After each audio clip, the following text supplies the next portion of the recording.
Hello. Hey everyone, sorry about the slight delay. It's completely my fault for relying on digital notes rather than traditional paper notes.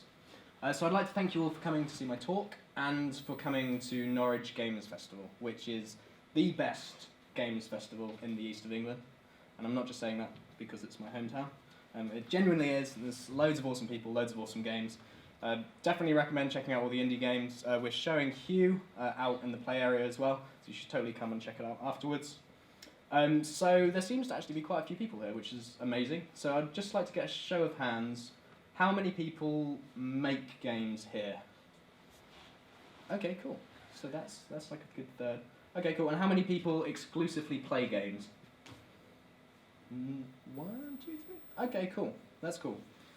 Okay, so I go a little bit into sort of design, technical stuff, and some things like that. So I'll try and keep it accessible to everyone. But if anyone has any questions or they don't understand anything, feel free to shout at me, and I'll try my best to explain it.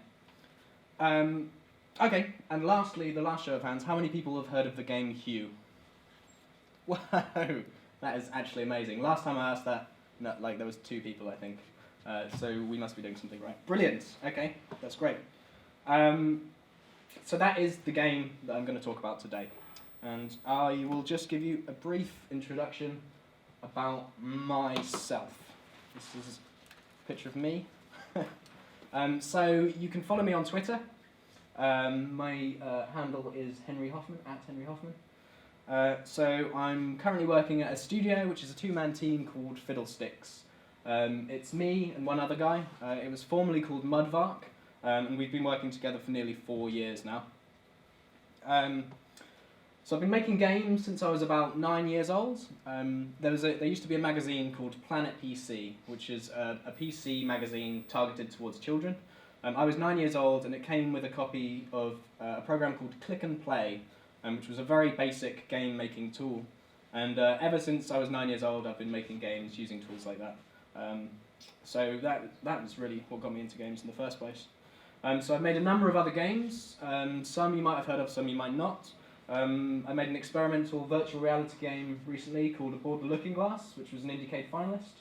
I made a game called Cube. Well, I didn't make the game, but I worked on a game called Cube, which is a first-person puzzle platformer, and that's on Steam and consoles as well. I worked on a game called Mush, which is a puzzle platformer for mobile, published by Microsoft, which won a BAFTA.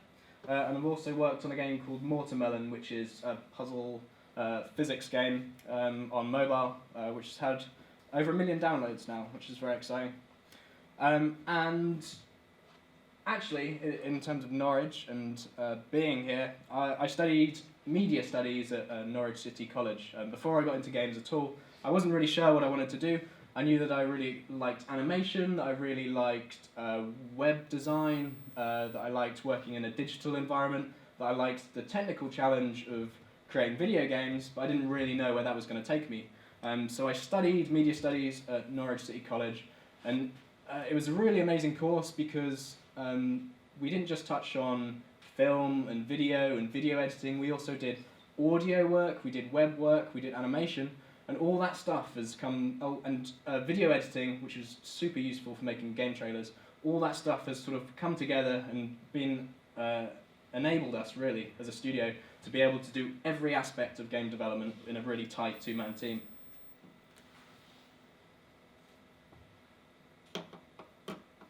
Now, I want to ask you guys a question. It's a pretty easy question. Can anyone tell me what this colour is? Yes. Orange? Orangey red. Orangey red, yes. That's true. Now, can you tell me where this colour exists? This colour exists in rainbows. That's actually a better answer than I was expecting. So I'm going to ask you, does this colour exist in the presentation? Yes. Does it exist on the screen? Yes. And does it exist in your head? No. No? No. So, when we look at a colour, our eyes see that colour and it goes into our head, and that's how we process it as colour. Oh, okay. So a blind person doesn't necessarily experience colour. Yeah, okay. Yeah? So in that way, colour kind of exists in our head. And this is really a question that we're exploring in the development and narrative of hue. So hue is really, wow, look at that text, it's so intense. So we've had a little bit of a font problem, but I'll give you the basics. The pitch is, hue is a colourful puzzle platformer. You can change the background colour of the world, and that allows objects to appear and disappear. The idea is that your mother, Hugh, is a researcher. She studies the theory of colours in a world which is completely black and white. So to them, the idea of colour is a sort of a hypothetical concept. She becomes obsessed with her research, and she sort of starts to neglect Hugh, and then she disappears under these sort of mysterious circumstances. And you play as Hugh, who's on this sort of adventure to try and discover what's really happened to your mother through collecting fragments of her research and kind of experiencing the world how she experiences it. I'll just show you guys a trailer.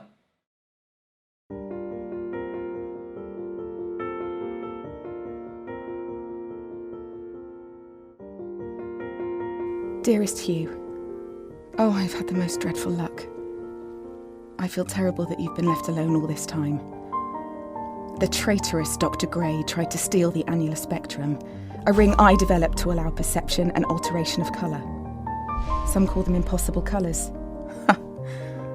Impossible for Dr. Gray, maybe. Anyway, something went wrong. I turned a strange shade and became invisible. I stayed at home for weeks, watching, waiting, existing on this coloured plane, and I couldn't speak to you, nor interact with objects in the mono world.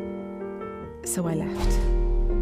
I left the university where I hid away the coloured tools I had created, just in case I could return. I am writing this letter with coloured ink. I pray you have found the ring and can read this. Yours lovingly, Mum. We've been developing for sort of, so the game's taken 1.5 years now, but we've been developing really close to the metal for the last 6 months. We've not really told anyone much about the game. So these kind of screens, we're really nearing the end of development now. It's like we've got 2 or 3 weeks left until the game is finished. So this is the first time that we've really kind of shown the game in the form that it's going to look like on release. So here you can see Hugh, this is the character, and he's brought up the colour wheel, and this is how he selects the different colours. Using the right analog stick on the controller, you can cycle through the colour wheel and you can choose these different colours. And that changes the background of the world, hence all these sort of vibrant different backgrounds. Here we've got like the university, which is a really key area in the game. It's where your mother studied.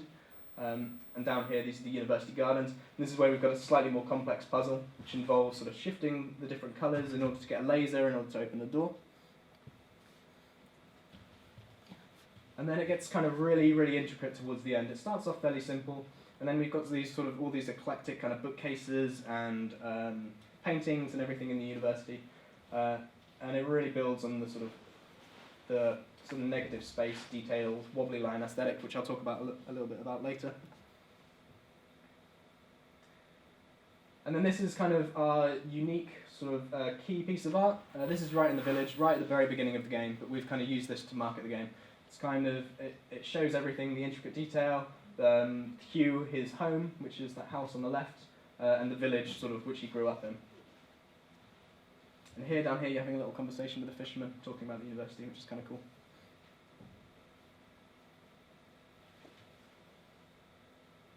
So, talk a little bit about the core mechanic, which is kind of what makes this game original.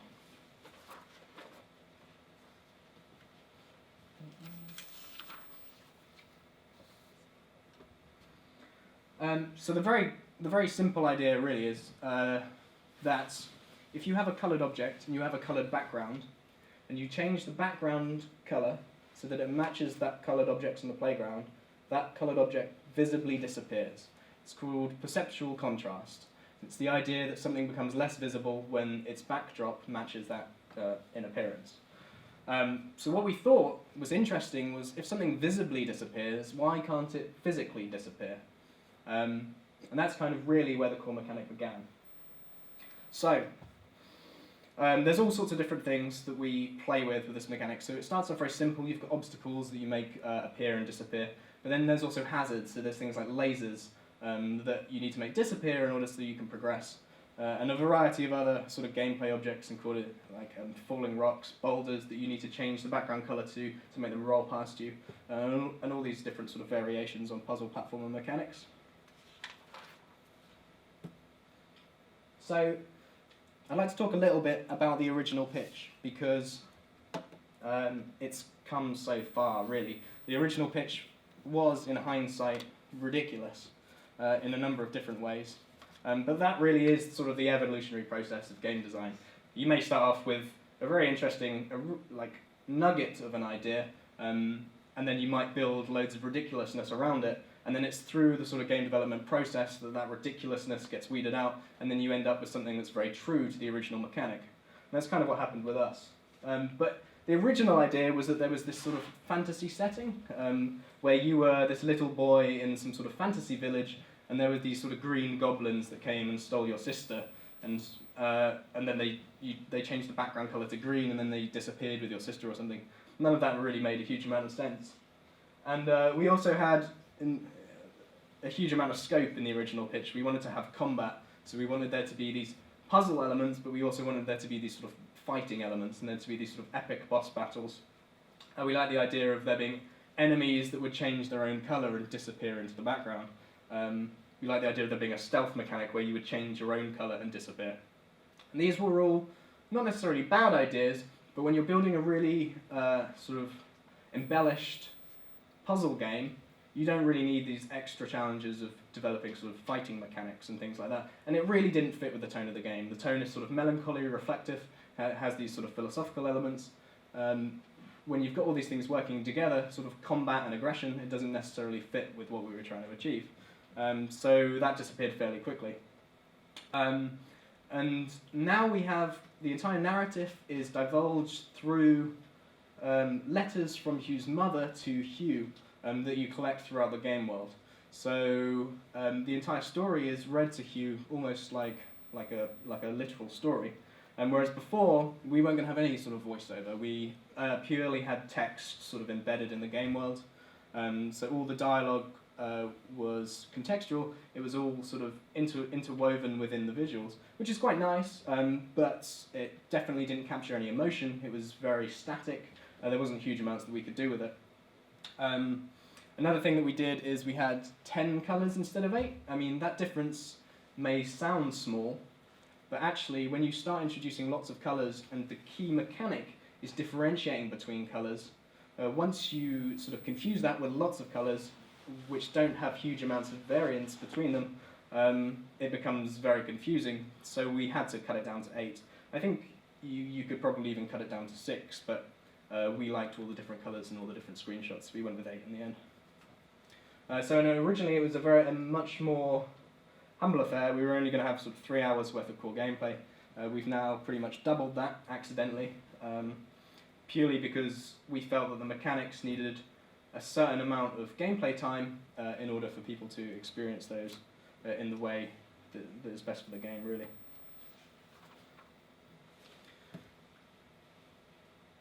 And so this is some of our original pitch artwork. It's interesting to see how far it's changed, really. The idea was that it was going to be this entire sort of wonky world that was kind of rotating as you went through it.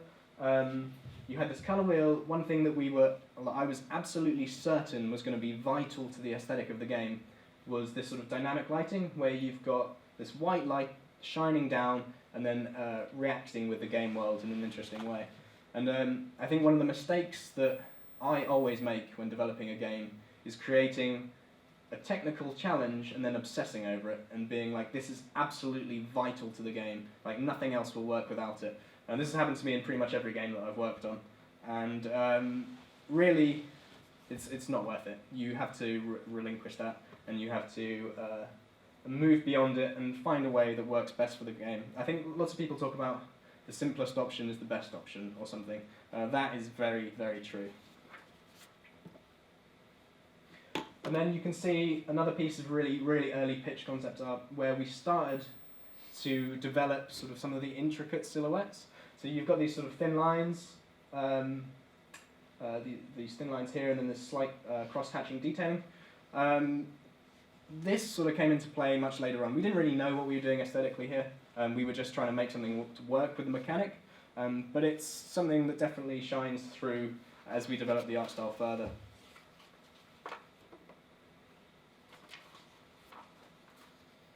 So after we produced the original pitch, we'd given it to some investors, and they were like, we really love the idea, but we can't really visualize it. So I came up with a really good idea of saying, wow, that's fine, I'll put together a prototype in 2 weeks, which was hugely ambitious, but we were able to just about pull it off. It was difficult, but we did it. And in order to put that together, we needed to come up with an art style, essentially. So we started to look at how we could develop the game aesthetically, how we could move it forwards with a unique visual style. One thing that we found very quickly was that if we were working with silhouettes, we were going to get compared to Limbo. I mean, that's kind of an inevitability in any regard, really. So we tried to look at ways that we could differentiate. We wanted to use silhouettes, but we wanted to use colour. And Soul Bass and retro minimalism was a really good example of really bold, bright colours, and blacks and whites being used to convey sort of very minimalist amounts of information that communicated and had a lot of sort of visual identity and emotion attached. So, in that 2 weeks following that, we produced this first prototype. I'm not going to show you a video because videos don't seem to work. But this has some of the very first art that we did for the game, and it was sort of black silhouettes, sort of this cutout effect, huge amounts of inspiration taken from Soul Bass and other more contemporary sort of minimalist movie poster designs. But we ran into problems. We ran into problems very quickly with the aesthetic. It's great for this environment, that's fine, but we had this entire world that we wanted to convey. We wanted to show you going into these temples, into these sort of technologically advanced civilizations, the university, all these different things, and that was very difficult to do, especially in confined spaces like caves and stuff, where most of the on-screen elements are going to be black, essentially, with this art style. So we started to think about what we could do, how we could start weaving detail into this aesthetic, and maybe take it into a slightly different direction. So, we started looking at a completely different sort of sets of artistic inspiration sources, really. Jan Kinowski is an amazing sort of silhouette and collage artist. This piece on the left served like a huge amount of inspiration. You'll really notice it in Hugh's house at the beginning of the game. You have all these sort of elements on a shelf, these physics sort of objects that you can jump up and you can interact with. That was pretty much lifted from this piece. And then things like the silhouette of the kitchen table with all the different elements on it. A lot of inspiration came from this single piece. But then we also looked at shadow puppetry. Pinterest is great for finding sort of crafty bits of inspiration, and there was huge amounts of sort of shadow puppets that people have done. And what I found really interesting was how they were able to communicate detail through cutting it out of the silhouette. I thought that was really interesting, and you'll see how that carries through in a little while. We also looked at lots of European architecture. We went to Malta, I think, and we ended up taking loads of photos of all the different down all the different side alleys and all the wrought iron fencing and all like the signage and everything. I found it all very interesting. Lots of strong silhouettes. This is another Jan Pianowski as well. This heavily inspired the village. And then we have sort of wrought iron fencing as well. And it's a weird thing to source inspiration from, because it is it's like fencing and like signage. But what we found with wrought iron fencing, despite it being a medium rather than a style, I guess, we found that it was consistent and that they conveyed really strong, interesting silhouettes. And that's something we really wanted to carry through into the aesthetic as well.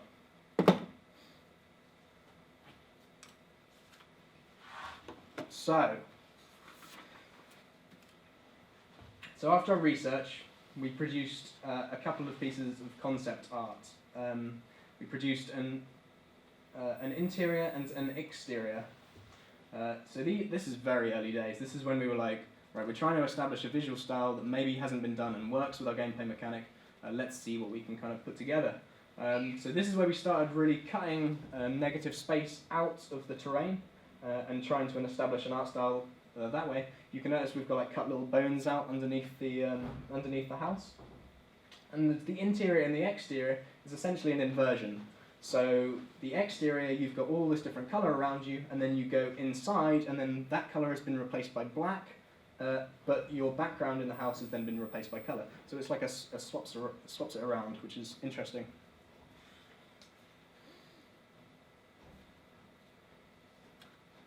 And one other thing that we started experimenting with as well, the second we started cutting things out with negative space, we found out that we couldn't just do it willy-nilly, like we couldn't just cut out detail like it was a drawing. We found that in order for it to look effective, it had to be kind of patterned. We had to start using sort of repeated patterning for brickwork, for embellishers, and for all sorts of other bits. And I'm going to talk about patterning a little bit later. Yeah, sorry about this text running off screen. Feel free to tweet me and I'll send you a copy of the slides where you can read this in a little bit more depth. So, another really important thing was discarding depth. So when you see a traditional animation or a traditional game, if you're looking through the game, you're going to have loads of background objects. You're going to have things like trees in the background, you're going to have buildings, you're going to have all these different things, and as you move across the game world, they're going to move slightly slower, and that gives the illusion of depth. And this is common within games. Everyone says that you should do it. So we had a mentoring game studio, or a number of mentoring game studios tied to our investment. And they came on board and they told me, you need to have depth. Like, if you want to communicate a living, breathing world, depth is incredibly important. And I really railed against it because whilst depth does communicate sort of a living, breathing world in 3 dimensions, we're building a 2-dimensional game.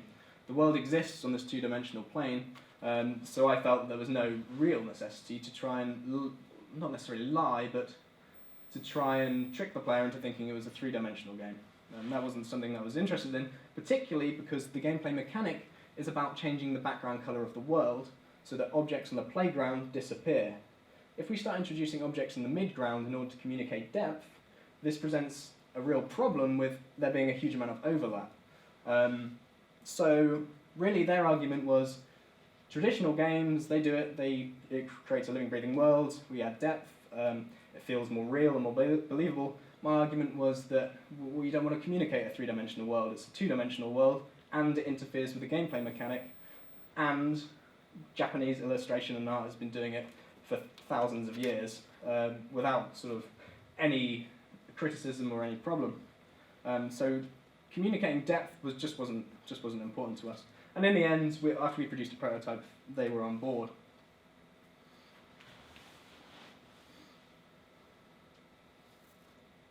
Cool. So, negative space. So negative space obviously is incredibly important for our game. It essentially communicates all the detailing in the game world that doesn't take place within the sort of silhouettes directly on the background. Anything that's in the terrain or in the buildings or anything on any black, all that detail is communicated with negative space. We chose a sort of a wobbly pen aesthetic for 2 key reasons. One, it adds sort of a quaint handmade quality that kind of fits with the reflective nature of the game. And 2, I'm really bad at drawing straight lines. Like with a graphics tablet, drawing straight lines is really hard.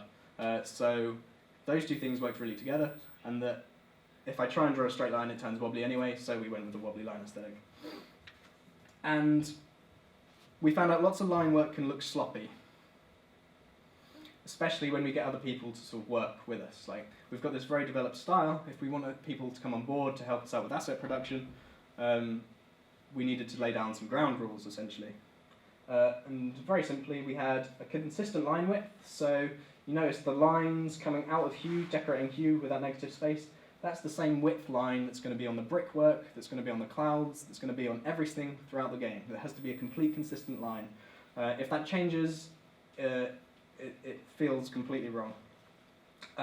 Another thing that I term detail density, which I'm not sure if it's a thing or not, but when you're cutting negative space into characters and into the environment, you find the density of that detail. So if you're doing lots and lots of really small cutouts, and then you've got lots of sparse cutouts in the environment, those two things don't fit together. They don't feel right. What we found is that detail density has to be consistent throughout the game world. So if you're going to cut circles out of one thing, you also need to cut sort of similar detail density circles out of something else. That needs to be consistent. And this is an example, after all that talking, that might kind of explain some of those core things. So down here we have these sort of brickwork. This is in a temple environment. We have these sort of bricks, and these bricks are actually on a grid. So you might not notice, but with all that detailed patterning design, everything had to be on a grid in order for it to feel consistent. We've got the sort of hanging vines, which are quite nice, and then we have sort of these Aztec-style bricks that have been cut out as well. So everything makes sense, like it's contextual. So you've got vines, you've got bricks, you've got brickwork, but it also kind of looks like a pattern. It doesn't necessarily look like game assets or like a randomized world. It's kind of patterned, which is something that we found worked quite nicely. And that brings me on to pattern design and grids. That doesn't sound very interesting, does it? Pattern design and grids. During early development, some of our terrain detailing worked and some didn't, and we couldn't figure out why. And this is just what I was talking about, really. It's that everything was random, and we needed to create some sort of cohesive, uniform rule set, essentially, for the terrain design. And that comes through using patterns. And what we did, really, was we used a number of different types of grids. This sounds so dry, but it's actually really interesting. Once you've developed this art style, you're adding all this stuff into the world, and it doesn't look right, and you can't figure out why. The answer is nearly always grids. Just use grids. It'll fix everything. We used traditional square grids, isometric grids, diagonal grids, in order to create all these different sort of decorative patterned elements that we use throughout all the different worlds. And this is an example of how we've used it in the sort of technology world. You can see all these sort of wobbly lines. They look maybe kind of randomized and kind of rocky, and like they're sort of maybe natural formation. But it's very much the opposite. These will follow a very strict square grid. These are just rounded squares that have been joined together, essentially. Yeah, and that's an ethos that carries through the entire game. So, you have to try and figure this out because everything's overlapped. So, accessibility. The number one question that we get asked when we show this game at any event is, what about colorblind players? How are they going to play the game? And it's a very valid question because 10% of the male population suffers from colorblindness in some form. Even Dan, the guy that I work with, has a very mild case of colorblindness, so he even struggles with the game at times. So right from the get-go, we had to try and establish a way that we could get around that, and that we could enable colorblind players to play. Lots of games are just like, well, we'll just not worry about that 10%. But that's something that we absolutely didn't want to do. We wanted to be as inclusive as possible. So to begin with, we experimented with patterning. And you can see this is like really early on. This is when we built our first sort of 2-week prototype. So we were thinking about colorblind mode from the very beginning, really. What we did here is we developed 8 different types of patterns. Each one of those patterns was assigned to a color, and then the player, if they couldn't see colors correctly, they would be able to match patterns instead. Which we thought was quite a clever solution, and it worked when we had this very simple Solbassen-styled retro minimalist aesthetic. But as we moved forwards and our art style changed, having all this patterning overlaying all this line detailing, suddenly it didn't work. It became there was too much visual noise. So we started looking into symbol systems. So there's a symbol system called Colour Add, which is, it's an already established, they're from Portugal, they've established this colour matching system where each different colour has a different symbol, and you can mix those symbols in the same way that you can mix colours. It's very interesting, and it's a very noble venture.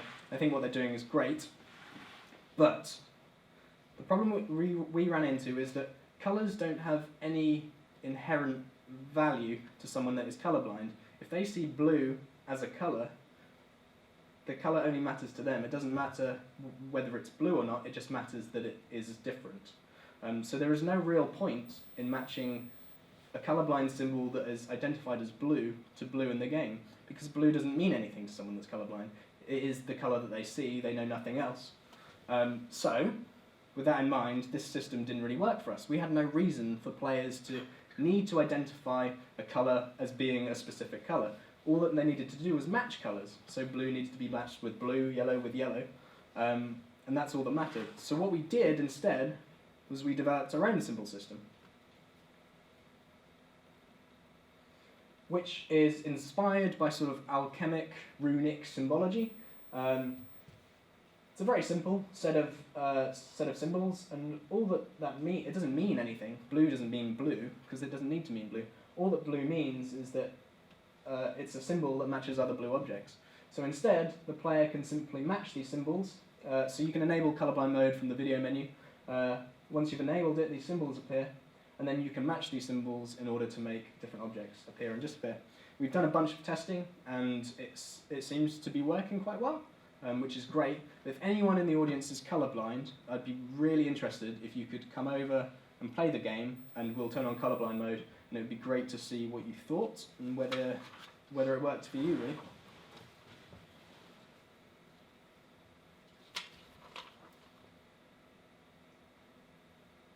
So, in summary, I'd like to talk about release information. So we're coming out this summer.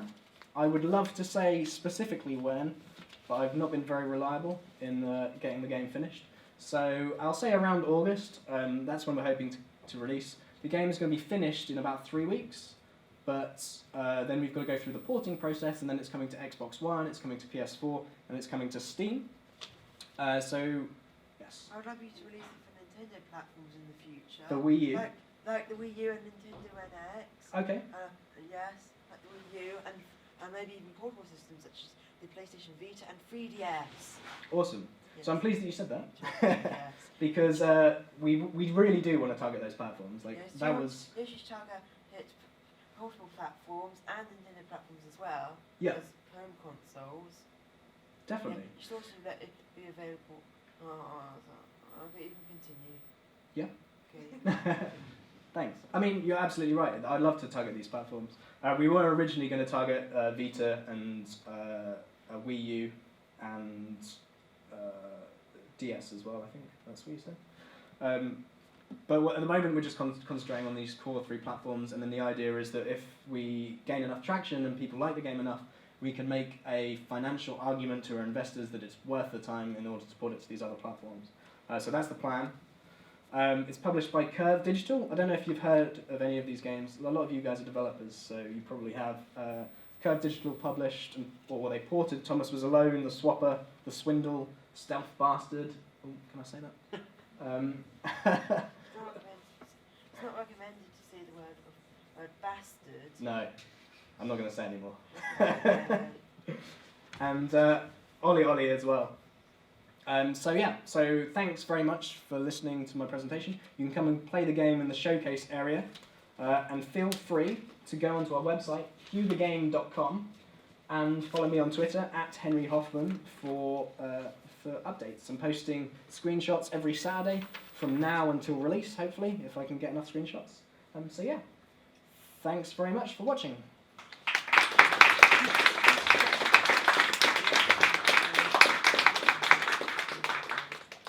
So, I'd like to open the floor up to any questions.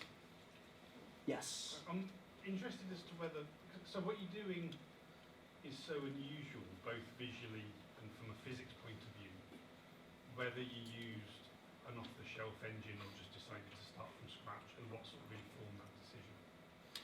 So the question was, with such sort of an unusual aesthetic and mechanic, did we use an off-the-shelf solution or did we develop it ourselves? So we built the original prototype in an HTML5 game engine called Construct 2, which is an awesome engine for prototyping. If you're just getting into games, it's amazing for churning stuff out quickly. But actually, whilst our mechanic may look unique, and visually it looks unique, and physically it looks unique, it's doing some very simple things. All that's happening is when a colour matches a background colour, that object physically disappears. So we're using Unity, and we've developed all the systems ourselves internally. And the core, we had the core game working in 2 weeks, and it was very simple to do really. But then what we found is we started introducing some sort of slightly sort of improved aesthetic qualities. So when you've got objects that overlap, they create a colour blend. So if you've got like red and blue, that'll show a new colour where they overlap and things like that. And for those sort of things, we ended up having to contract a developer to help us out with some shader development stuff. But all the core systems are very much done with Unity off-the-shelf C# stuff. Cool. Any other questions? Yes. Can you put it on digital download as well as physical discs and cartridges? So we're aiming for digital download Yes. to begin with. Yes. And so retail is a difficult one because indie games struggle at being sold at places like Game and things like that when they're sold on discs. So we're probably going to go digital first, but if there's like a crazy demand and people love it, then we'll probably release a retail version as well. Yes, and what platforms? So that's going to be on Steam, Xbox One and PS4 originally. Yes, no, on physical stuff such as like discs and cartridges. Yeah, so I guess if we were super successful, we could maybe have discs for Xbox One and PS4. Yes, maybe PC and Yeah. Mac.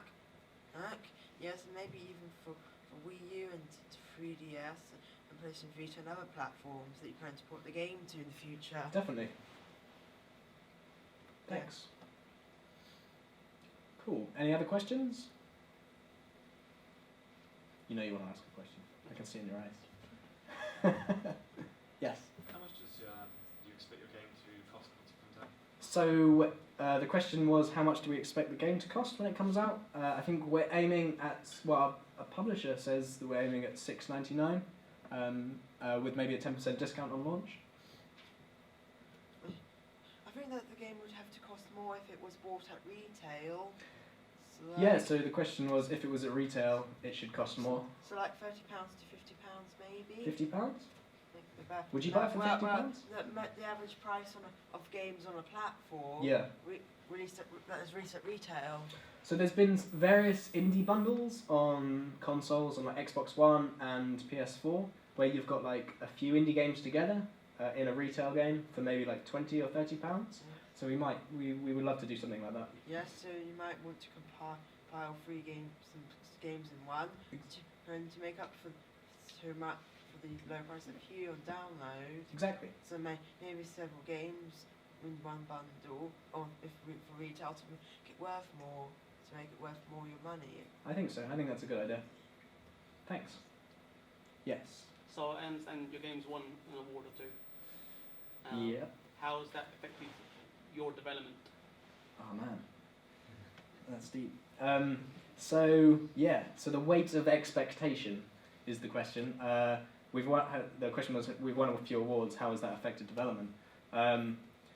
So that's actually been really tough because, it's great, obviously, winning awards. That's been amazing. So we won Best Game Design recently in Amsterdam.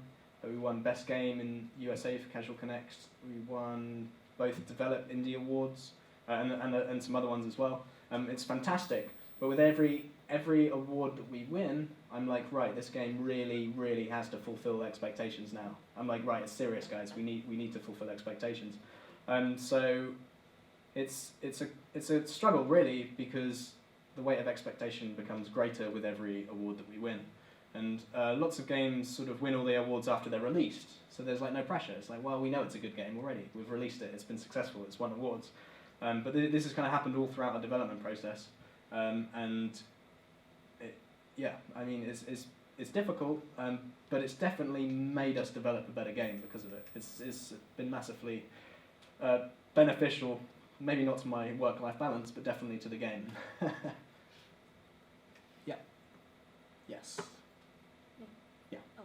What's been the hardest part of development? The hardest part of development. So I think the hardest part of development has been work-life balance. Feeding in from the previous question, the weight of expectation has been so high that it got to a point really where we were running out of time. There wasn't enough time to do what we wanted. We were like, these features have to be in, they're absolutely instrumental. The narrative has to be perfect. And in order to do that, we didn't have enough hours in the day in order to get that done. So I had to start cutting down the amount of sleep that I was able to have. And so that got to 5 hours a night, which I was able to do for a fairly long period of time. And I was working 18-hour days, and that was 7 days a week. And that was really on and off for about the last 6 months. So it's been a sort of personal sacrifice, and that has definitely been the hardest aspect. Yes. So last question. I also recommend that the game is released worldwide in multiple languages. Sure, it could take a lot of time for translation, so you need translators to work on translations. Yeah, you're absolutely right. So the question was, are we going to support multiple languages? Yes, languages, such as other European languages. And if it was to be released in Japan, for example, it would need to be translated to Japanese. Absolutely. So we're supporting, I think we're supporting Russian, Italian. So I'm not doing the localization, so I don't know off the top of my head. But I know that we're supporting 5 or 6 different languages. Other people need to do localization. It should also be localized in more languages if it can. So I think what we're going to do is we're going to release it, see how it does in the countries that we've localized it to, and then if it is well received, we'll translate it into more languages and release it into more countries. Okay, you should do that kind of record that kind of progress online. Yeah. Progress to see how the game is doing and what else will be in the game. Yeah. So if you follow me on Twitter, do you use Twitter? I don't. I'm too young to have a Twitter account. Oh, okay. But when I'm 13, I'm currently 12 at the moment. Yeah. I will try to follow you. I'll need to know what your Twitter username is first. Okay. So my Twitter username here is @HenryHoffman. Don't start Twitter until you're 13. Okay.